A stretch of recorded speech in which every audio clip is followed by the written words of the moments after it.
What a night for crypto. Good morning. Welcome to the Jim of All Trades channel. Glad you're here with me.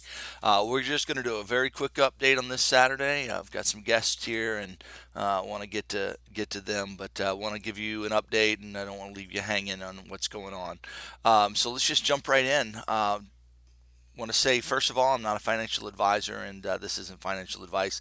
Sharing my view of the market, these are my opinions, and as I always say, I'm not telling you how to spend your money. I'm showing you how I spent mine. Okay, I'm going to show you this morning. I'm going to show you a couple things. I'm going to show you where we're heading in Bitcoin. I'm going to show you the Elliott wave count that's looking really good. Also in Litecoin as well. I want to show you the couple of the scenarios as well. All right, so let's dive right in. Okay, we're looking at the Bitcoin chart. It's the 4-hour chart. Maybe we should just jump out to the 8-hour really quick just to get a little bit of a wider view. You'll notice all these red lines on my screen. All of those are support or are they're lines that are confluent with some level of price right in this area. Okay, and what you've noticed is that we've come into prices come into this what I call a congestion zone of price, and we've kind of been busting right through it. Now the question is, can we continue to just bust right through all that? And my answer to that is just no. We're going to find a place of exhaustion. We have found a place of a little bit of a pullback, but it doesn't seem like the kind of a pullback that's how do we say it's finished. This wave doesn't feel finished. It could be, but it doesn't feel like it is from the price action. So that's my gut, and sometimes we use our gut intuition as to know what's going on, or at least to feel what's going on. So let's just look at the quick Elliott wave count. First off, we've got a one wave right here. It's followed by two. This whole thing, in my opinion, at this point is a three wave followed by a 4 and then a 5 up. Okay, so that's what we're kind of looking for here. We're looking for this 4 wave pullback. This is what we're looking at. This 4 and 5 is just kind of drawn there just to be drawn. Okay, just so you see. So we're looking for this 3 wave to be finished. Right now, it looks like we have an extended wave in the fifth. It means we could have some. They could protract this even more. But you'll notice how parabolic it's getting when price gets parabolic. You're going to know that it's going to need to come down. I just want to remind you of the last time price got really, really parabolic. Okay, now of course you see these parabolic moves, but when you see this wave where it begins to go up like a parabola, okay, here we go. It starts just climbing and eventually it just starts going straight up. Boom. I mean, you got to understand that when let me get this off the screen. I'm sorry about that. Um, when price goes parabolic, this is what it does in reaction when it finishes. Okay, so it's going to come back down. It might make another push to the high like it did, but it's going to start coming down in corrective form. That's what price does when it goes parabolic. We have reached the parabolic stage of this particular move. It is going to correct. Let me say it again. It is going to correct. It is. Do not have in your mind we're going to the moon and Lambos and dreams here. Okay, it's gone parabolic. It might have a little push higher, but right now it is looking parabolic, so it's going to come down. So it's imminent. Okay, so that correction is imminent. But what would you do? What would I do if I was a market maker trying to take money from retail traders? We are the retail traders, and if I'm trying to take money from retail traders, I would continue pushing this higher, making people think, that the price is going higher, so people begin buying. I was in a group last night, and guys were saying, yeah, if price gets past 6,600, I'm gonna be buying. What in the world? I have no idea why anybody would even be thinking about buying after 6600. I mean, why wait until after prices reached such a high place to start thinking about buying? That is not the mindset of a good trader. That's the mindset of somebody who's going to lose their money is what that is. What you need to do, what you need to understand is that yeah, price may hit 6600, it may hit 7000, it might hit 7500, but this is not the time to be buying because just as soon as you buy, I mean, you know it's Murphy, okay? Just as soon as you buy, price is going to tank, okay?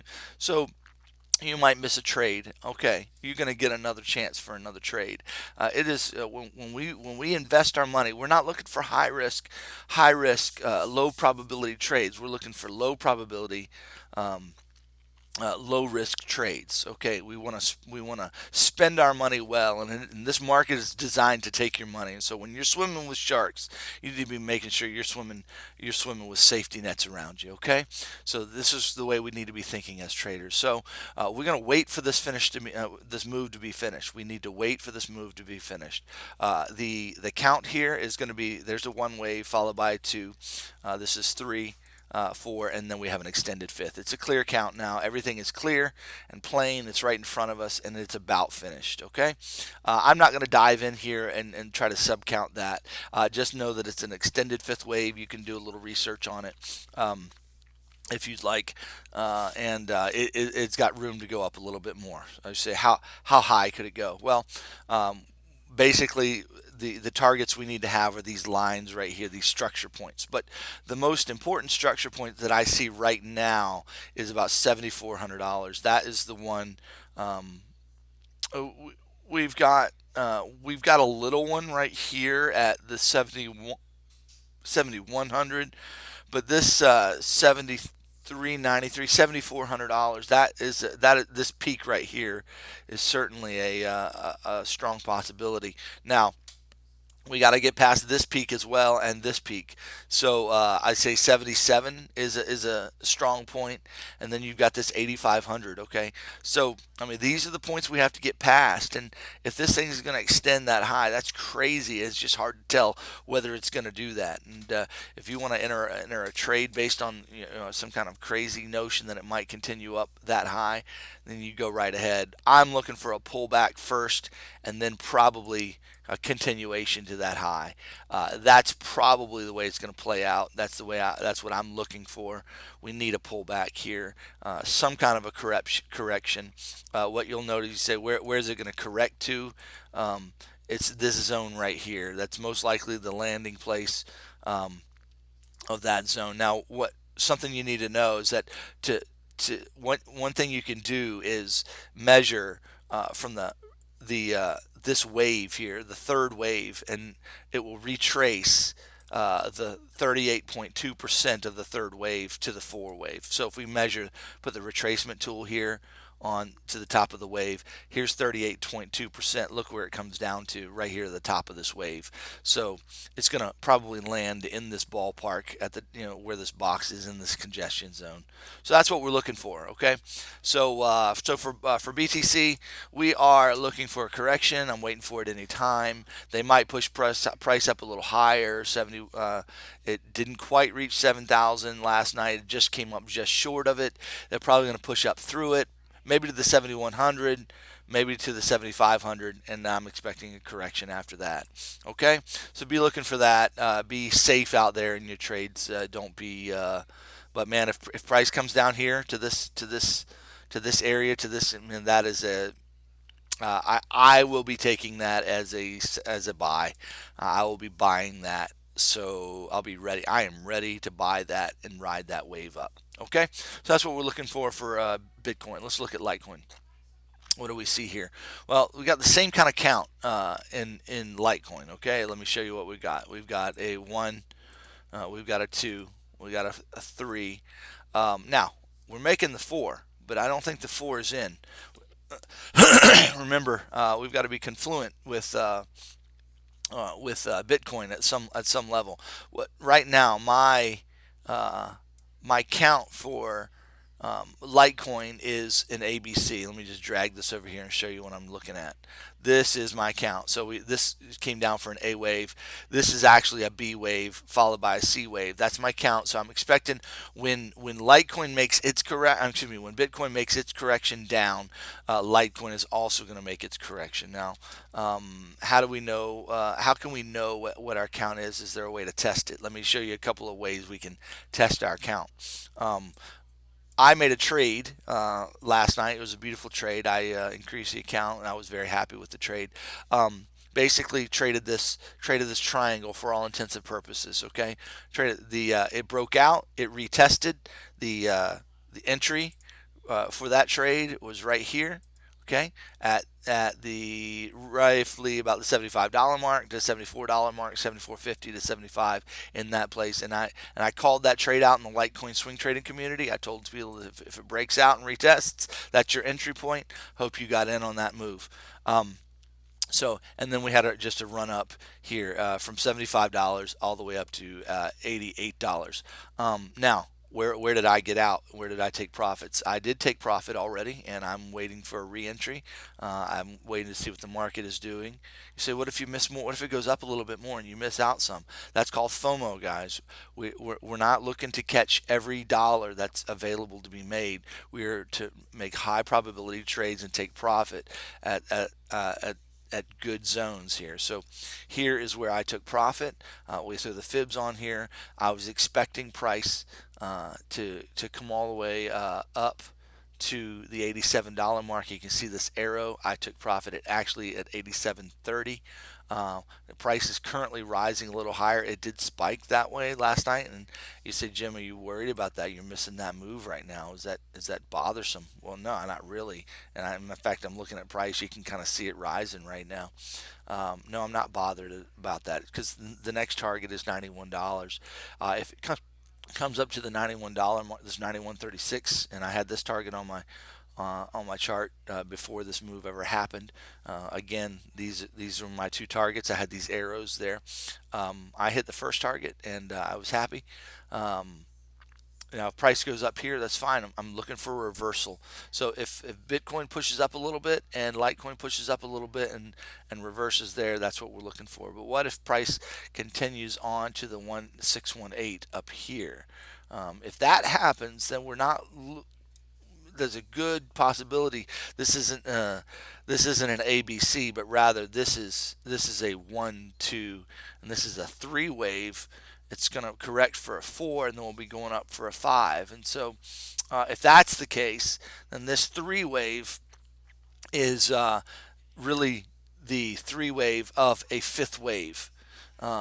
So that means we're probably going higher from here. My target, if we go higher from here, is about the 115 mark to the 111 mark. 111 to 115, that's what we're looking for. Okay, so those are our scenarios. If price comes here to the 1276 and bounces down and continues, we are going down. You see, what's the target if we go down from there? My target from there is going to be this zone right here, anywhere from the $62 mark down to the $52 mark. And as price begins to come down, I'll be able to project that a little bit better. But in the zone of $52 to $62. So let's just put this zone right here. This price congestion zone. That's a great landing point. Okay. Excuse me. Also, so if price comes, if we get a reversal between the 1276 and the 1-to-1 extension, price should be coming down here to the $60 mark, and then before it heads up. Okay, if it comes up here to the 1618, then we're looking at this is a 3 wave, and I missed out on some money there, but I'm not FOMOing because this is gonna come back, because what that's gonna then be, if it does that, this is a 1, 2, that would be the 3, right? 4, and then we're looking for 5, the 5th wave to go up. Okay, and so that means our 4 wave was really right here. Okay, and then our 5th wave is coming up. And so this isn't drawn perfectly, but you get the idea. All right, so that's what we're looking for. Those are the scenarios in Litecoin and for Bitcoin. So hope that helps you think about the market right now. So if price comes up to the 1618 here, if it hits $97, you'll see a pullback, and that'll be a good trade for the 5th wave up. That's what I'm going to be trading. Okay, on that pullback, I'll be trading that back up, and I'll give you some expected targets if that happens. But if we see the bounce between here and the 1276, we're coming down here to the $56 to $60 range. All right, there's your update for Saturday. I hope you guys have a fantastic day. Please like and subscribe to the channel, help the channel grow and get this information out there. Hope you guys had a fantastic trading night. We're looking good. it's exciting. I'm completely on the bull side right now. I really don't, just looking at this, I really don't have any reason to believe that the bottom is not in. I don't think that I know the bears are thinking this is ABC. It was a count that I thought was possible. It is pretty much, in my opinion, invalidated. Though, I just there's a 1% in me that says, well, maybe, but probably not. I think we are heading up, and it's looking good. This is the year for crypto, so be excited. All right, guys, you guys have a great day.